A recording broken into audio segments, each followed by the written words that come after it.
ሃሌሉያ ኢየሱስ ክርስቶስ ጌታ ነው አሜን ሰፊ ነገር አልናገርም በጣም ጥቂት ነገሮችን ነው ዛሬ ማካፈላችሁ ከጌታ ቃል ከዛ እንጸልያለን የምናገረው ሐሳብ ሁለት ነገሮች ላይ ያለ ሐሳብ ነው ዛሬ አንደኛው እግዚአብሔር በሁኔታዎች ወይ በሰርከምስታንስ ውስጥ ምክንያት ከእግዚአብሔር ዓላማ እንድንወጣ የሚያደርጉንን ነገሮች ከቅርቡም ይሁን ከሩቅ ከውስጥም ሆነ ከውጪ የሚነሱትን አይኖቻችን ተከፍተው ማየት እንድንችል ይዛችሁኛል ሐሳቤን ይሄ ነው የመጀመሪያው አንደኛው ሐሳብ በዚህ ሐሳብ ውስጥ እንግዲህ እግዚአብሔር የተፈለግንበትን ቦታ እንድናውቅ የተፈለግን ቦታ እግዚአብሔር የፈለገንን ቦታ እንድናውቅ ሌላው ደግሞ ያልተፈለግንበትን ቦታ እንድንለይ ሰው የተፈለገንበትን ቦታ ብቻ ካወቀ እሱ አንድ ትልቅ ነገር ነው ነገር ግን ደግሞ ባልተፈለገበትን ቦታ ሰው ሲቀመጥ ደግሞ ያንን መለየት እንዲሆንልን አሜን እነኚህ ሁኔታዎች ወይ ሰርከምስታንስ ለይተን እንድናውቅ የሚያደርግ የጌታ መንፈስ ዲሰርመንት በህይወታችን ውስጥ እንዲመጣ ይህ ቅዱስ መንፈስ አለ በውስጣችን እግዚአብሔር ግን እንዲቀሰቅሰው እንደገና አይኖቻችንን እግዚአብሔር እንደገና እንዲከፍት ይህን የመለያ መንፈስ በውስጣችን ያለው መንፈስ ከሱ ጋራ አላይንድ እንድናደርግ በቃ ከሱ ጋራ ሪሌሽንሺፓችን እንዲጠነክር የሚያደርግ የጌታ መንፈስ እንዲረዳን በዚህ ሐሳብ እናገራለሁኝ መጽሐፍ ቅዱስ ላይ ሲናገር በሆሴዕ 7:8 ላይ ኤፍሬም እንግዶች ጉልበቱን በሉት ይላል በአዲሱ ትርጉም በዘበዙት ይላል እርሱ ግን ምን አላረገም አይሰማኝም አላወቀም እንግዶች በሉት ጉልበቱን አቅም አሳጡት ዘመኑን በሉት ከዛም ደግሞ የሚያስገርም ቃል አለ በዚሁ ምዕራፍ ላይ ሽበትም ወጣበት ይላል እሱም ምን አላረገም ልብ አላለሞ ያላወቀም ብሎ ይናገራል ሆሴዕ መጽሐፍ ላይ እንደገና በዚሁ ሐሳብ ላይ ስለ ኤፍሬም ሲናገር ኤፍሬም ያልተገላበጠ ቂጣ ነው በአንድ በኩል ያረረ ነው በሌላው በኩል ደግሞ ለስላሳ ነው ብሎ ይናገራል እግዚአብሔር ከዚህ ሐሳብ ውስጥ እኔና እናንተን ሁላችንንም ዘመናችንን ከጨረሰብን ነገር እንድንለይ የሚያደርግ የጌታ መንፈስ የቃሉ እውነት እንዲበራልን ይሄን ዓመት ዘመን ኖረ ጨረሰ ተብሎ ከሚያልቅ ነገር ውስጥ እግዚአብሔር እንዲያወጣን እግዚአብሔር በሰጠን ዘመን ውስጥ የእግዚአብሔርን ሐሳብ አውቀን ኖረን ተምረን አገልግለን መኖር እንድንችል የጌታ ጸጋ እንዲበዛልን አሜን ሰሞኑን አንድ ሰው ቆይት ብሏል ብቻ አንድ 3-4 ሳምንት ይሆናል ከረጅም ዘመን በኋላ ከሀገር ቤት ከወጣው በኋላ ያገኘሁት ሰው ወደኔ ስራ ቦታ መጥቶ አጋጣሚ ተገናኘን ማለት ነውና ከተገናኘን ረጅም ዘመን ነው ዘመኑን በቆጥርላችሁ ትደነግጣላችሁ ስለዚህ ያልነግራችሁም ዘመኑን ረጅም ዘመን ነው እና ለትምህርት ወደ ራሺያ ሄዶ ከራሺያ ቆይቶ በአውሮፓ ውስጥ አድርጎ እኔ ከወጣውበት ዘመን እኩል ነው የወጣው ሰውየው ወንድም ልጅ ሰው እና ከዛ በኋላ በቅርብ ወደዚህ መጣ ማለት ነው እና እኔ ጋር የመጣው ያው በስራ ጉዳይ ነው የተገናኘ ነው እኔንም መሆኔን አላወቀም ከዛ በኋላ በሰውነታችንም ተቀይረናል በመልክም ተቀያይረናል ሁለታችንም እሱም ሊያውቀኝ አልቻለም እኔም ላውቀው አልቻልኩም ነገር ግን ስሙን ያወራኝ እኔም ስሜን ያወራሁት በእንደዚህ ኮሙኒኬሽን ውስጥ አለ ከኔና ከኦሜጋ ጋር አብሮ የተማረ ሰው ነው በልጅነታችን ማለት ነው እና ከረጅም ዘመን በኋላ ነው የመጣው ማለት ነው እና አገኘሁት እና እስካሁን የት ነበርክ አልኩት አይ እንደዚህ ራሺያ ውስጥ ነበርኩኝ ከዛ ወደ አውሮፓ ሄጄ እንደዚህ አይነት ነገር እንደዚህ ላልቦር ህይወቱን አካፈለኝ ማለት ነውና ኤልያስ አለኝ ይሄን ሁሉ ዘመን በትምህርት እድሜን ጨረስኩኝ አለኝ እና እዚህ ደግሞ መጥቼ ያለኝን ትምህርት ሰርቲፋይ ለማድረግ ስፈልግ ቫልዩ በጣም እዛ ከተማርኩት ነገር ጋራ ብዙ ቫልያብል ሆኖ አላገኘሁትም አለ። ከሄደ በኋላ በጣም ያው ሌሎች ነገሮችን ካወራን በኋላ ከሄደ በኋላ በጣም አድርጎ ልቤን አሳዘነኝ። ይሄን ሁሉ አመት ዘመን ያለቀ አለ። ዘመን ያለቀ ጨረስኩኝ ዘመኔን አለ። የሚያሳዝን ነገር ነው። እና ወደዚህ መልእክት ሐሳብ ውስጥ ልቤ እንዲያዘነብል አደረገኝ። እግዚአብሔር አንዳንድ ጊዜ የተፈለግንበት ቦታ ሳንኖር ዘመን ያልቅብናል። እግዚአብሔር ባልፈለግን ቦታ ኖረን ዘመን ያልቅብናል። ባልተፈለግንበት ቦታ ሰርተን ዘመን ያልቅብናል። አገልግለን ዘመን ያልቅብናል። እግዚአብሔር በፈለገን ቦታ መገኘት ትልቅ ነገር ነው። አሜን። አው ኤፍሬም መጽሐፍ ቅዱስ አሁን በሆሴዕ ላይ ያነበብነው ጉልበቱ ሲበላ አላወቀም። ይሄ ወንድሜ እዚህ መጥቶ እንደነቃ ሰውኩኝ። ረጅም ዘመን ሲኖር ይሄን ሁሉ ዘመናት ሲኖር በቃ አሁን አንድ ቦታ ላይ ሲደርስ ዘመኑ እንዳለቀበት ሰው ተሰማው ውስጡ። ይህ ከባድ ነገር ነው። እግዚአብሔር አይኖቻችንን ይክፈት ለሁላችንም። በሁለተኛ መልእክቴ ውስጥ ማነሳው እድል ካለ ሰዓቱ ከበቃኝ እኔ የፈለኩትን ነው ወይስ እግዚአብሔር የፈለገኝን ነው የምንኖረው? ወይ ደግሞ ይሄ በሁላችን ልብ ውስጥ ሐሳቡ እንዲጫርና እንዲቀመጥ እፈልጋለሁኝ በዚህ ሐሳብ ላይ ማለት ነው። እና የብዙዎቻችን ጥያቄ የኔም ጭምር ጥያቄ ወይ ዲላማ የሚሆንብን ነገር እግዚአብሔር የፈለገንን ነገር ለማወቅ የምናጠፋው ጊዜ ውስጥ በድንግዝግዝ የምንሄድበት ወይ ደግሞ የምንመራበት ነገር ነውና ምን እንደምንሰራ እግዚአብሔር ምን እንደምናገለግል ምን እንደምንኖር ከራሳችን ስሜትና አእምሮ ውጪ ወጥተን እግዚአብሔር ያለን ምንድነው የሚለውን ነገር ወደዚህ ማሰላሰል ውስጥ እንድንመጣ ማለት ነውና አንዳንድ ጊዜ ስታክ የምናደርግበት ዘመን አለ፣ ወቅት አለ። አንድ ቦታ ላይ ደረስን መስሎን ስታክ እናደርጋለን።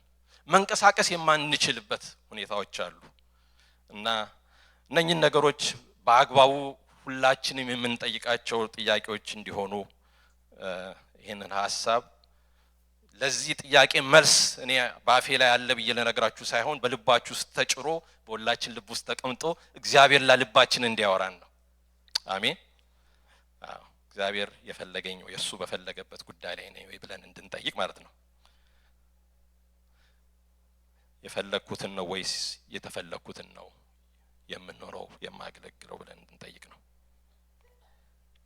እንግዲህ እንደ እግዚአብሔር ሰዎች ወይ እንደ እግዚአብሔር አማኞች እግዚአብሔር እንድንደርስ ወይም የእርሱን ዓላማ እንድናውቅ የፈለገን ቦታ አለ። ይሄ ምንም ጥርጥር የለውም። እኛ ነን እንጂ የማናውቀው፣ እግዚአብሔር ግን የፈለገን ቦታ አለ። ለሁሉም ሰው እግዚአብሔር ያዘጋጀው ቦታ አለ። እግዚአብሔር የሰጠው ዓላማ አለ። ያንን ግን ኪፈልጉ ማግኘት የማን ነው? የሰው ድርሻ ስለሆነ ማለት ነው። እና እግዚአብሔር ወደዚህ የልብ ወሬ ውስጥ እግዚአብሔር የልብ ጨዋታ ውስጥ የልብ ንግግር ውስጥ እግዚአብሔር ሁላችንን ወደዚህ እንዲያመጣን ማለት ነውና በዚህ ትግል ውስጥ ግን ብዙ የምንፍጨረጨርባቸው ብዙ የምናወጣቸው የምንወርዳቸው የህይወት ውጣ ውረዶች በህይወታችን ውስጥ ይመጣሉ እና ይሄን መናገር በጣም ቀላል ይመስላል። ግን በህይወት ስንኖር ግን በእነኚህ ዳገቶች በእነኚህ ቁልቁለቶች ውስጥ ሁላችንም እናልፋለን፣ ወደድንም ጠላንም። ይህ በቃ የህይወት ውስጥ ያለ ምንጋፈጠው ነገር ነው እና አንዳንድ ጊዜ እንደውም እግዚአብሔር ዝም ያለን የሚመስለን ብዙ ጊዜዎች ውስጥ አለ። በህይወታችን ውስጥ ብዙ ሞክረን በራሳችንም እንኳን በቃ ሞጫ ለመፈለግ ስንፈልግ እግዚአብሔር ብዙ ጊዜ ዝም ያለን የሚመስለን ነገር አለ እና ከመጽሐፍ ቅዱስ ብዙ ሰዎችን ማንሳት እንችላለን በዚህ ሐሳብ ላይ። አብርሃም ለረጅም ዘመን እግዚአብሔር ሳይናገረው ለ25 ዓመት የዝምታ ዘመን አሳልፏል።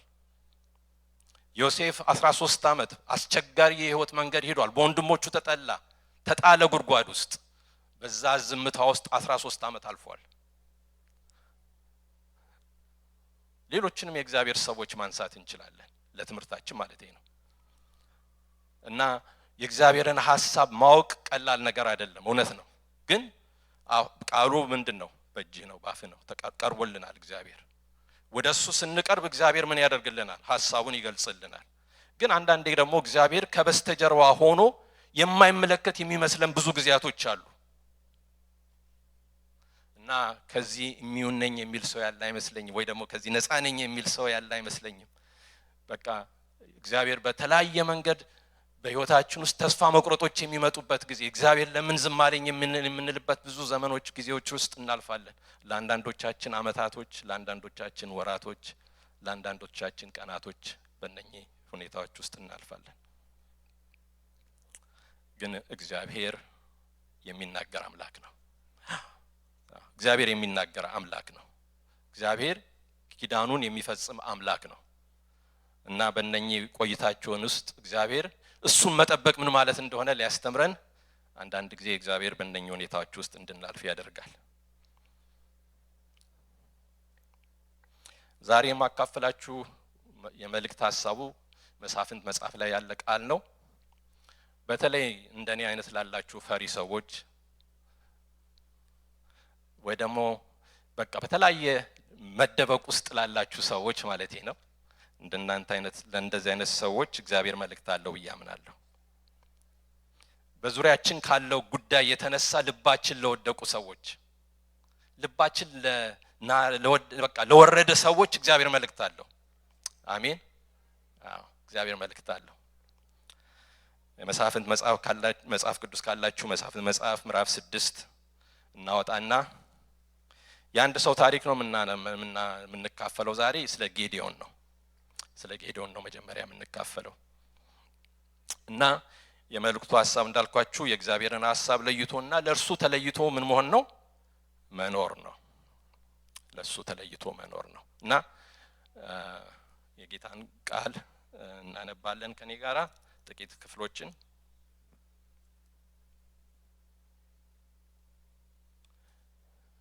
መሳፍንት መጽሐፍ ምዕራፍ 6 ከቁጥር 7 ጀምሮ እስከ 12 በአዲሱ አማርኛ ትርጉም አነባለሁኝ። ከምድያማውያን ጥቃት የተነሳ እስራኤላውያን ወደ እግዚአብሔር ጮሁ። እግዚአብሔርም አንድ ነቢይ ላከላቸው። እርሱም እንዲህ አለ፣ የእስራኤል አምላክ እግዚአብሔር እንዲህ ይላል፣ ከባርነት ቤት ከግብጽ ምድር ያወጣችሁ እኔ ነኝ። ከግብጽያን እጅ ታደግኳችሁ፣ ከሚያስጨንቃችሁ ሁሉ አደናችኋለሁ። እነሱም ከፊታችሁ አሳድጄ አስወጣችኋለሁ፣ ምድራቸውንም ሰጠኋችሁ። እናንተ ግን እግዚአብሔር አምላካችሁ ነኝ፣ እናንተም እኔ እግዚአብሔር አምላካችሁ ነኝ፣ በምድራቸውም ላይ የምትኖሩባቸውን የአማራውያን አማልክት አታመልኩ አልኳችሁ። እናንተ ግን አላደመጣችሁም።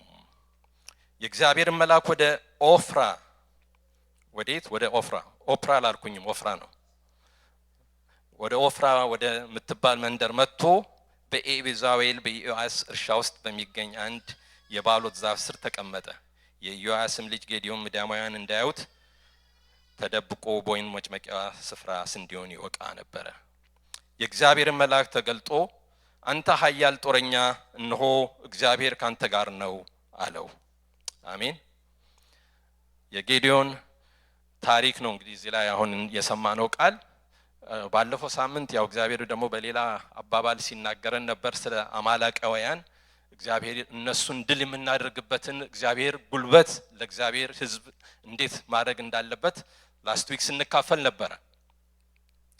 አሁን ደግሞ በዚህ ሳምንት ውስጥ ስለ ምድያማውያን ነው የሚናገረን። እነኚህን እስራኤላውያኖችን የሚያጠቋቸው ምኖች ናቸው? ምድያማውያን ናቸው።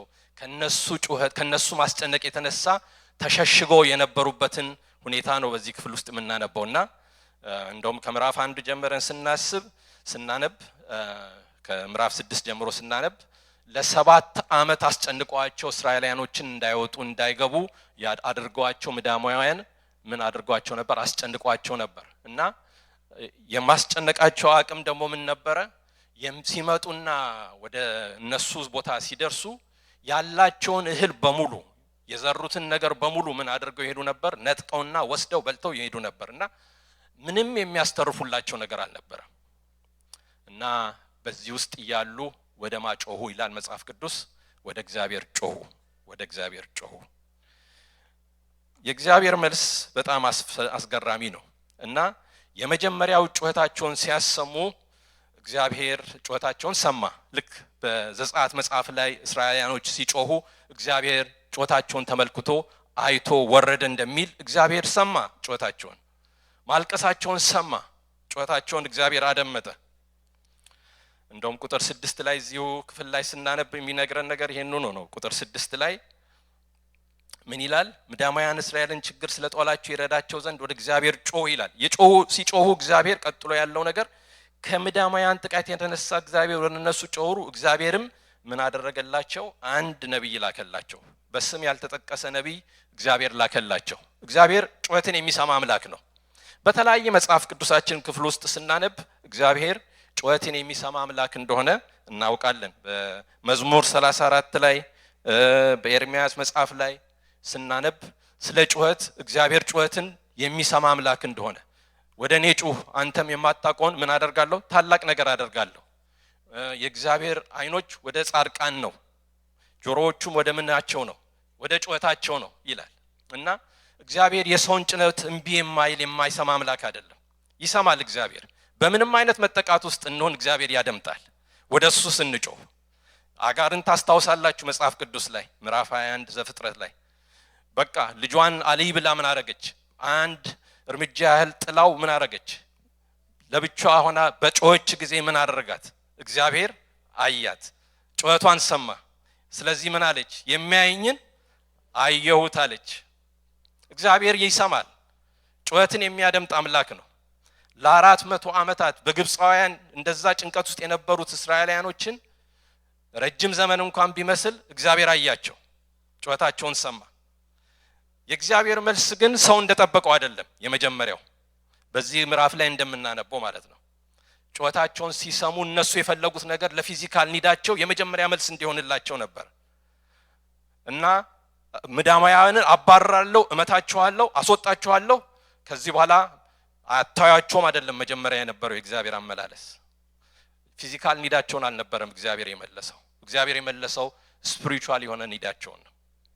ምንድነው ያላቸው? እግዚአብሔር ወደ ንስሐ እንደገና እንዲመለሱ፣ ልባቸው እንደገና ወደ እግዚአብሔር እንዲጮሁ፣ ሁለተኛ እንዲጮሁ እግዚአብሔር መልሶ መጣና እንደገና እንዲጮሁ አደረጋቸው። አንዳንዴ ቅድም ለዚህ ነው ያልኳችሁ፣ እግዚአብሔር ሲዘገይ የሚመስለን ትቶን የሚሄድ ወይ ደግሞ የማይመለከተን ይመስለናል። ግን እግዚአብሔር ለውስጠኛው ለሆነ ነገራችን ለውስጠኛው ሰውነታችን መልእክት ስላለው ነው ሁልጊዜ። አሜን። እግዚአብሔር ቢያዘገይም፣ ስለዚህ ዘገየና ሁለተኛ ሲመጣ እግዚአብሔር ምንድነው ያደረገላቸው? ወደ ስፒሪቹዋል ኒዳቸው እንዲመለከቱ፣ መልሰው እንዲጮሁ፣ አብዝተው እንዲጮሁ እግዚአብሔር ፈለገ።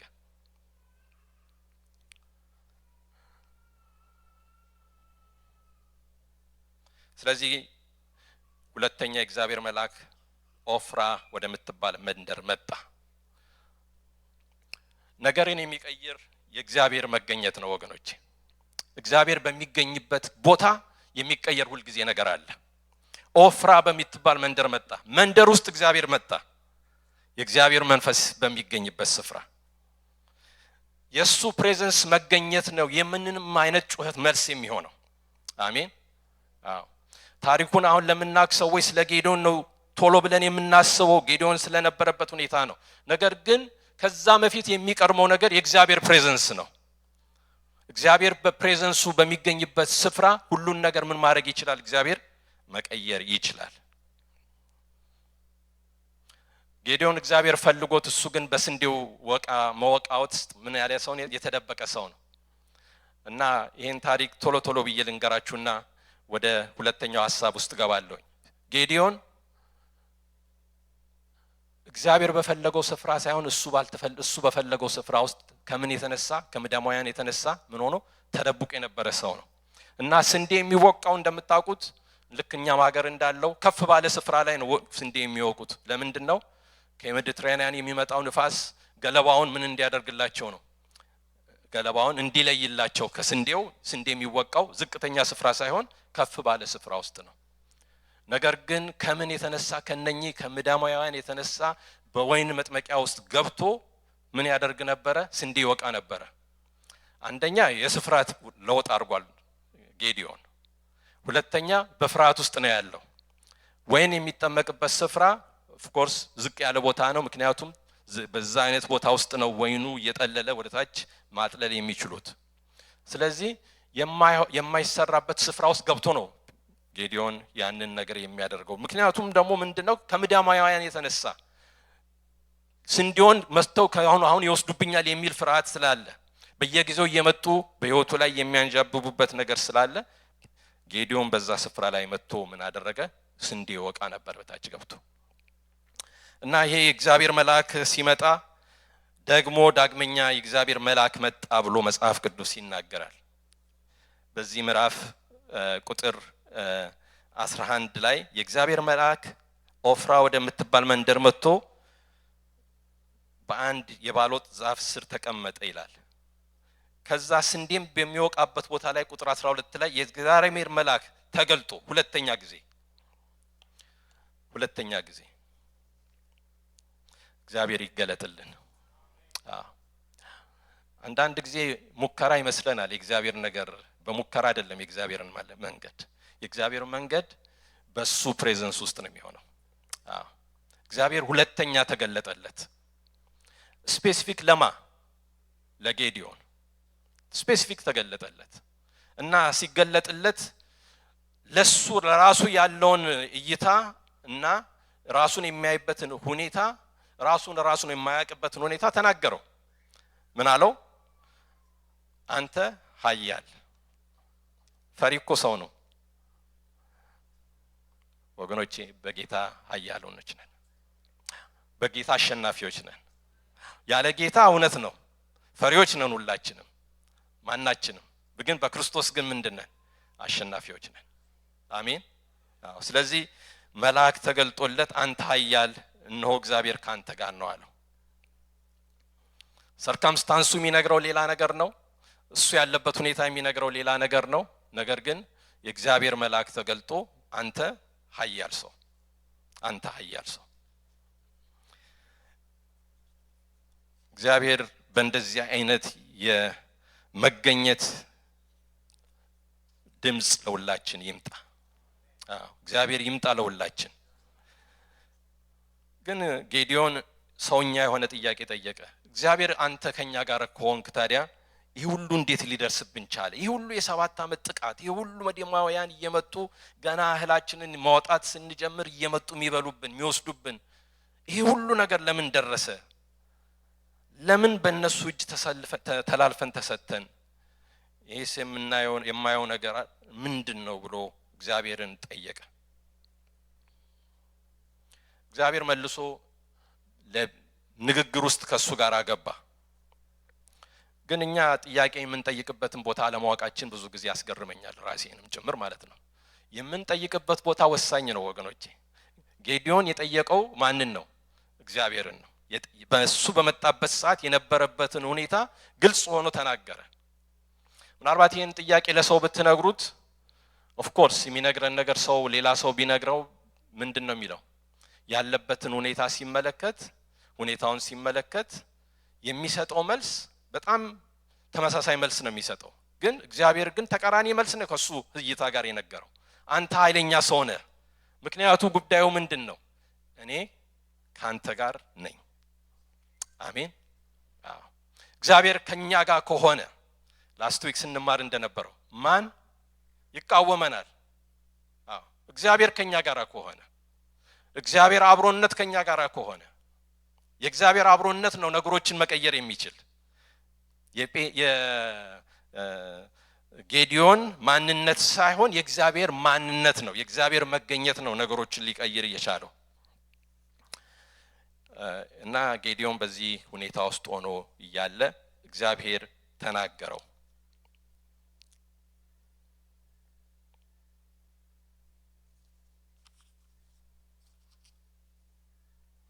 ሂድ አለው እግዚአብሔር። መታዘዝን ከጌዲዮን እንማራለን። ሂድ አለው። በዚህ በጉልበትህ ሂድ፣ በዚህ ጉልበትህ ሂድ። ከምድያማውያን እጅ እስራኤልን ነፃ የምታወጣው የምልክህ እኔ ነኝ እግዚአብሔር ብሎ ተናገረው።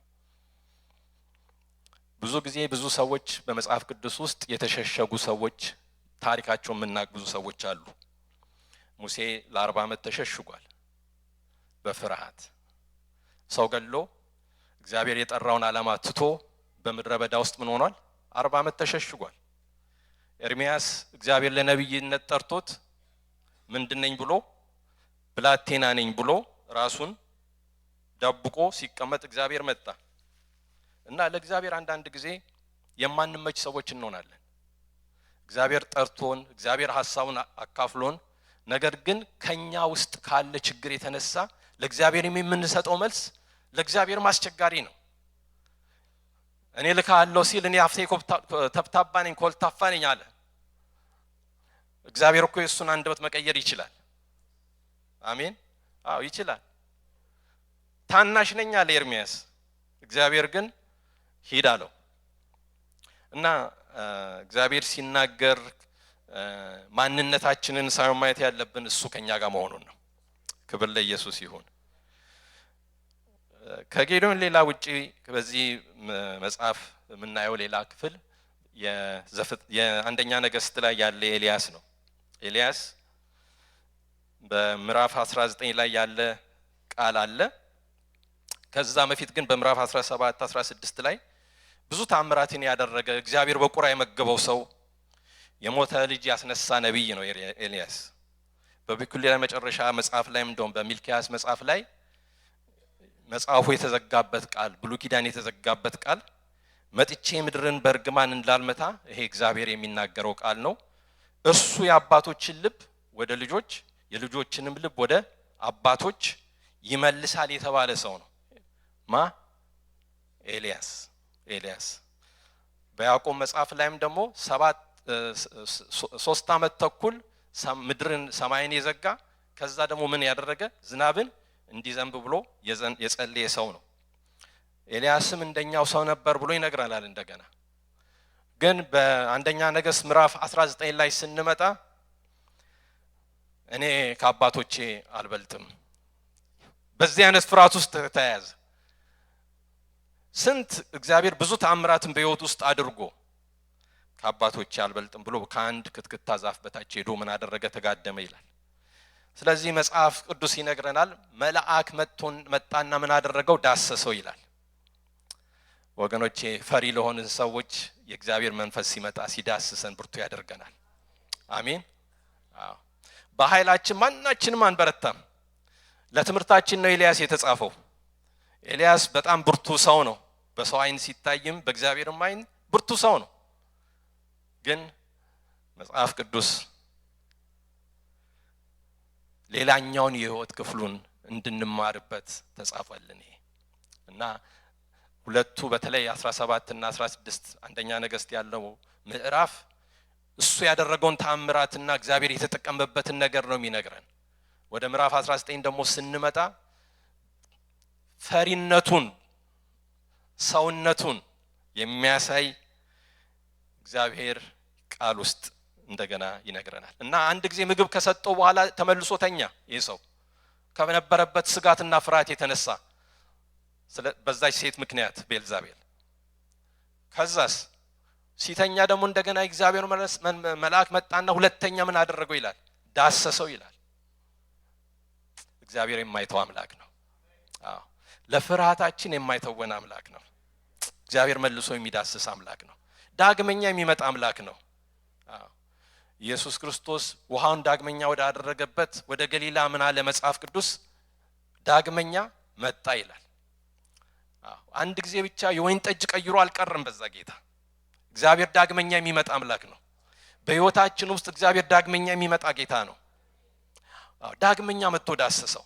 ከዛ እስከ ዳሰሰውስ በኋላ የምትሄድበት መንገድ ምንድነው አለው? ሩቅ ነው። ወገኖቼ የጽዮን ተጓዦች ነን እኛ። አጠገባችን ባለው ጥቃቅን ነገሮች ተይዘን በፍርሃት ውስጥ እንዳንቀር እግዚአብሔር ይፈልጋል። በመንገዳችን ላይ ያሉትን እንቅፋቶች እግዚአብሔር እንዲያስወግዳቸው ይፈልጋል። አሜን። አይኖቻችንን እንድናነሳ ከነኚህ ነገሮች ላይ እግዚአብሔር ከተደበቅንበት ቦታ ውስጥ ሊያወጣን ይፈልጋል። ለሱ ሊጠቀምብን ይፈልጋል። አሜን። አዎ እናንተ ቅዱስ ሕዝብ ቅዱስ ካህናት ለሱ የተመረጠ ምንድናችሁ? ትውልድ ናችሁ ብሏል። የእግዚአብሔር ሕዝብ እግዚአብሔር የመረጠን ለዚህ ጉዳይ ነው። በየስርቻ ውስጥ እንድንቀመጥ እግዚአብሔር አይፈልግም ጌታ ያንን። አንተ ኃያል ሰው አንቺ ኃያል ሰው ሊለን ነው እግዚአብሔር ዛሬ በማለዳ የመጣው። አሜን። ማንነታችሁን አትመልከቱ፣ ማንነታችንን አንመልከት። ክርስቶስ በእኛ ውስጥ ስላለ ከሱ የተነሳ ኃያሎች ነን እኛ። ከሱ የተነሳ እኛ ብርቶች ነን። ክብር ለኢየሱስ ይሁን። ለኤልያስ አንድ መንገድ ሩቅ ነው። ስለዚህ በዚህ ምግብ ኃይል 40 ቀንና 40 ሌሊት እስከ ምን ድረስ ሄደ? እስከ ኮሬብ ተራራ ድረስ ሄደ። 40 ቀንና 40 ሌሊት የሚያስኬድ አንድ ምግብ በልቶ። ክብር ለኢየሱስ ይሁን። ይሄ የእግዚአብሔር ቃል ሲመጣላችሁ ወደ ህይወታችሁ ቃል ስትበሉ በጌታ መንፈስ ውስጥ ኮንሱምድ ስትሆኑ መንገድ ያስኬዳል። አሜን። ያለሱ መኪና ያለ ፊውል መሄድ እንደማይችል አማኝም ያለ እግዚአብሔር ቃልና ያለ ጌታ መንፈስ መሄድ አይችልም። ወንድሞቼና እህቶቼ የእግዚአብሔር ቃል የሚበላ ነው። የሚበላ ነው የጌታ ቃል። ጉልበት የሚሰጥ ነው የጌታ ቃል። አቅም የሚሰጥ ነው።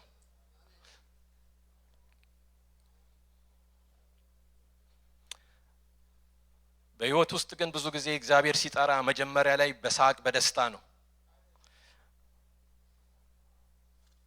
ቀደም ተከተሉን እግዚአብሔር ቢነግረን ኖሮ ሁላችንም መንገድ አንጀምርም ነበር። እግዚአብሔር መድረሻችንን ነው የነገረን። ምን የሚባል ቦታ አለ? ጽዮን። አሜን። እሱ ቦታ እንደምንደርስ እናውቃለን። ግን በመካከል በህይወታችን ውስጥ ያሉትን ነገሮች ዝርዝር ብናውቅ ኖሮ ማናችንም መንገድ አንጀምርም። ነብይ ነው ይሄ ሰው። ብዙ ተአምራትን አድርጓል። 7 ተአምራቶችን አድርጓል። በዚህ ምዕራፍ 16 እና 17 ሄዳችሁ በደንብ ስትመለከቱ ትልልቅ ተአምራቶችን ያደረገ ሰው ነው። እግዚአብሔር የሚያነጋግረው ሰው ነው። ግን አንድ ሴት መጣችና ስታስፈራራው ሄዶ ተደበቀ። እኔ ከአባቶች አልበልጥም ብሎ። ወገኖቼ በመንገድ ላይ በሚመጡብን ነገሮች ልባችንን እንዳንጥል፣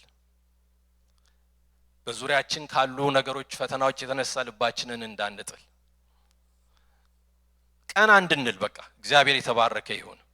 ታላቅ ሰራዊት እግዚአብሔር ሊያደርግ ህዝቡን ስለፈለገ፣ ለሱ ዓላማ የተለዩ ሰዎች እንዲሆኑ ስለፈለገ ከዛ በኋላ ለኤልያስ ሌላ ታስክ ሰጠው። 3 ታስኮችን ሰጠው ለኤልያስ።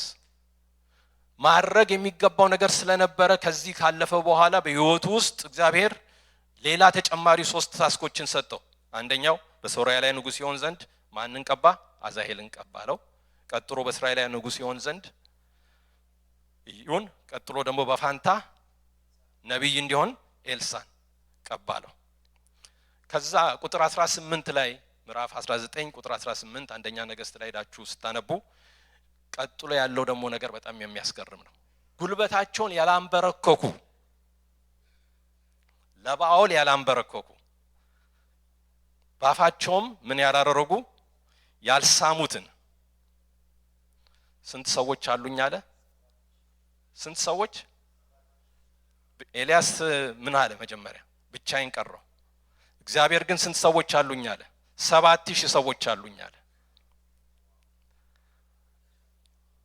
እግዚአብሔር አንዳንድ ጊዜ በእንደዚህ አይነት ተዋቻዎች ስናልፍ ብቻችንን የቀረን ይመስለናል። እግዚአብሔር ግን ቅሬታዎች አሉት። ክብር ለኢየሱስ ይሁን። አዎ ቅሬታዎች አሉት። ብቻሽን አይደለሽም፣ ብቻህን አይደለም።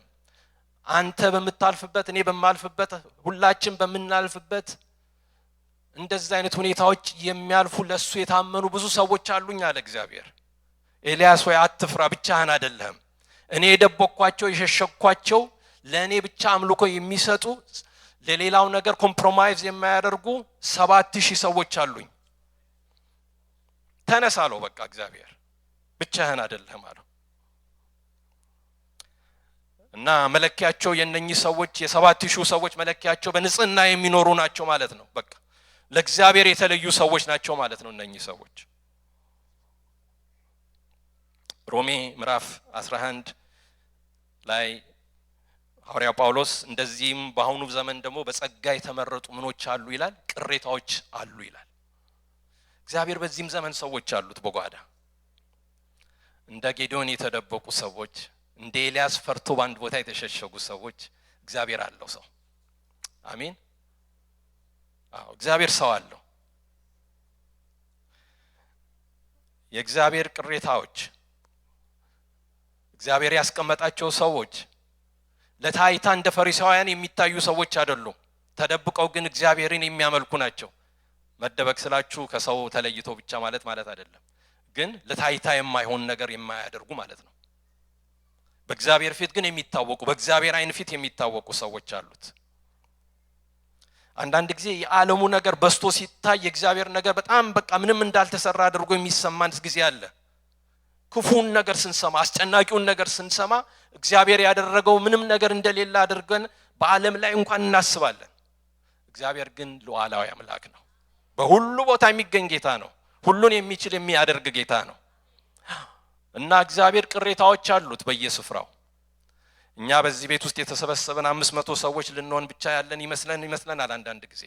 እግዚአብሔር ግን በዚህ ከተማ ውስጥ ብዙ ሰዎች አሉት። ብዙ ሕዝብ አለኝ እንዳለው እንደ ጳውሎስ እግዚአብሔር ብዙ ሰዎች አሉት።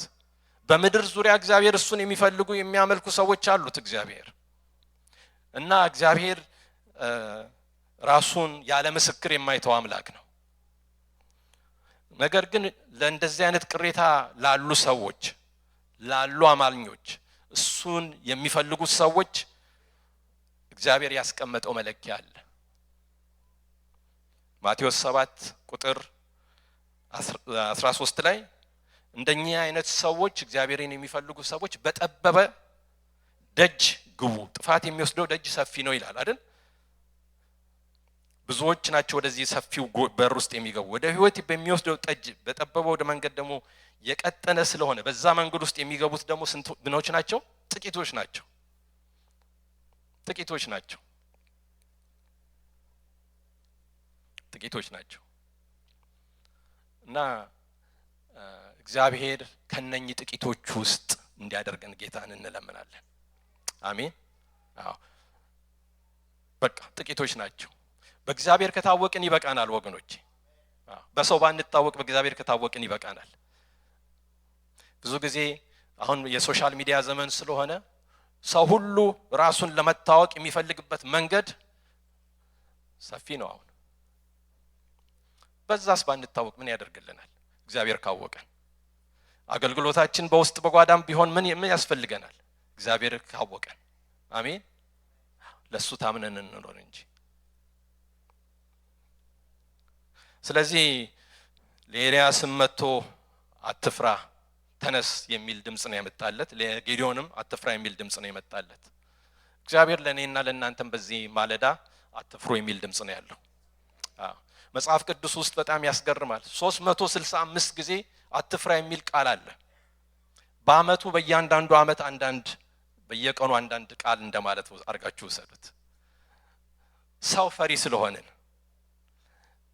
ሁላችንም ፈሪዎች ስለሆነን እንደዚህ ስንቆም፣ ስንናገር፣ ስንወጣ፣ ስንገባ በጣም ደፋሮች ስለሆነናል። ነገር ግን የሚያስፈራን ብዙ ነገር ሲመጣ ምኖች ነን? ፈሪዎች ነን። ግን ፈሪ እንዳንሆን የሚያደርግ የእግዚአብሔር ድምጽ ብቻ ነው። አትፍራ። በየቀኑ አንዳንድ ቃል አለው እግዚአብሔር።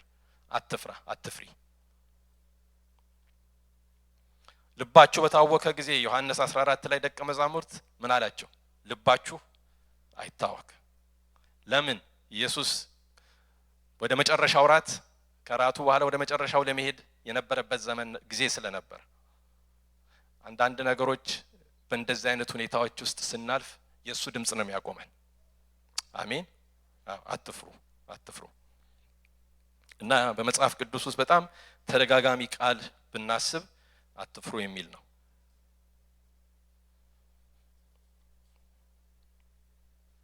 እና እግዚአብሔር እንድናምነው ስለሚፈልግ፣ እምነት ደግሞ ከመስማት ነው፣ መስማት ደግሞ ከምንድነው?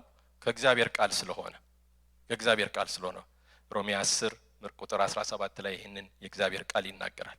እምነት እግዚአብሔር ሊጨምርልን ስለሚፈልግ ከተደበቀበት ስፍራ ጌዲዮንን ሊያወጣው የሚችል የእግዚአብሔር ድምጽ ነው የመጣለት።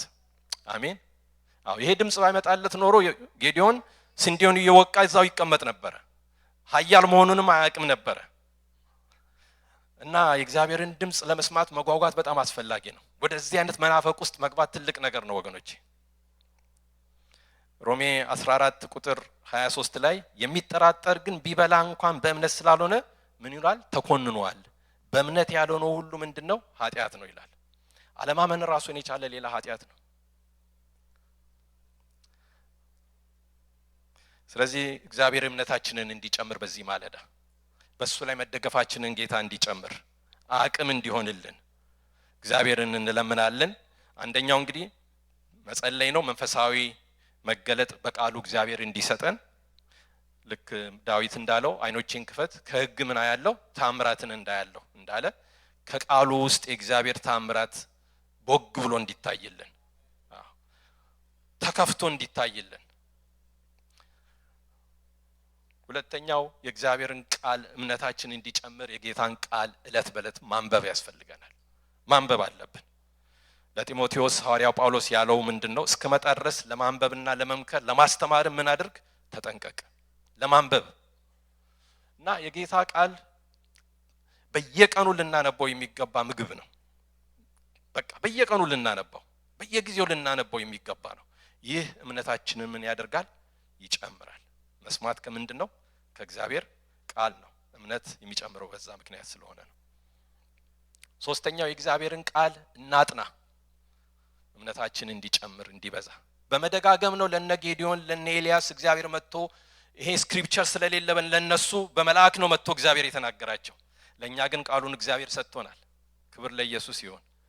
እግዚአብሔር ቃሉን ሰጥቶናል እና ቃሉን እኛ እንድናጠናው እግዚአብሔር ይፈልጋል። ለጢሞቴዎስ ሐዋርያው ጳውሎስ በሁለተኛ ጢሞቴዎስ 2:15 ላይ የእውነትን ቃል በቅንነት የሚናገር የሚያሳፍርም ሰራተኛ የሆነ ራስ የተፈተነው ራስህን ለእግዚአብሔር ልታቀርብ ምን አድርግ? ትጋ። ሌላው እምነታችን እንዲጨምር የጌታን ቃል እናሰላስል። ኢያሱ ምዕራፍ 1 ቁጥር 8 ላይ ቀንና ሌሊት ይህንን ቃል ምን አድርገው? አሰላስለው፣ አመንጅገው። መጨረሻ ላይ ያው ሁሉ ጊዜ ቤተክርስቲያን ኢንኮሬጅ የምታደርገው የህብረት የቃል ጥናት ጊዜ ለማድረግ ሁላችንም ልባችን ለዚህ እንዲናፍቅ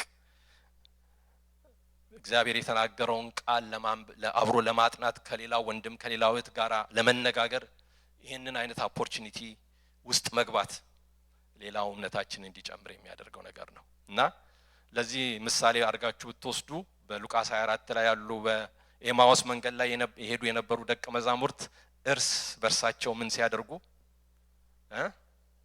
ሲነጋገሩ፣ እርስ በርሳቸው ሲነጋገሩ እግዚአብሔር ልጅ ኢየሱስ ክርስቶስ መካከላቸው መጣ። ቃሉን ሲነጋገሩ፣ እርስ በርሳቸው ሲያወሩ፣ ይሄ አልሆነም ይሄ ሆነ እያሉ ሲነጋገሩ እና በህብረት ውስጥ እግዚአብሔር ድምጽ አለው። ለኔ ያልገባኝን ነገር በሌላው እህት በሌላው ወንድም በኩል እግዚአብሔር የሚገልጽበት አገላለጽ አለው፣ የሚናገርበት መንገድ አለው። ስለዚህ ወደዚህ ቃል ደግሞ እውነት ለመምጣት ልባችንን ሁላችንም አቅማችንን ጊዜያችንን ሁሉ ወደዚህ እንድናመጣ ኢንኮሬጅ ላደርጋችሁ ፈልጋለሁ። እግዚአብሔር የተመሰገነ ይሁን። 12 ተኩል ሆኗል። ተነስተን እግዚአብሔር ደግሞ በዚህ በተናገረን ቃል ላይ አብረን እንጸልያለን።